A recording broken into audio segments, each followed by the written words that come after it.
જો અહીંયા જોઈ શકો છો કે અમદાવાદ મેઘાણીનગર પ્લેન ક્રેશ થઈ ગયું છે. ઉડાન ભરતી વખતે પ્લેન ક્રેશ થયું છે અમદાવાદ એરપોર્ટ પર. તો અમદાવાદ લંડન ફ્લાઇટ હતી એર ઇન્ડિયાની, જોઈ શકો છો.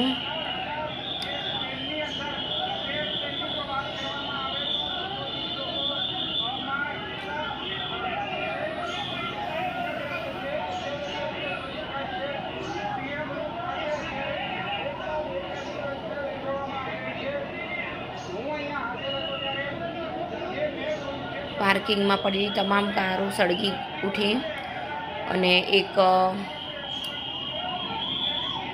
મોટી બિલ્ડિંગ પણ આખી ધડાકાભેર, એમાં પણ મોટી આગ લાગી છે. અત્યારે યુદ્ધના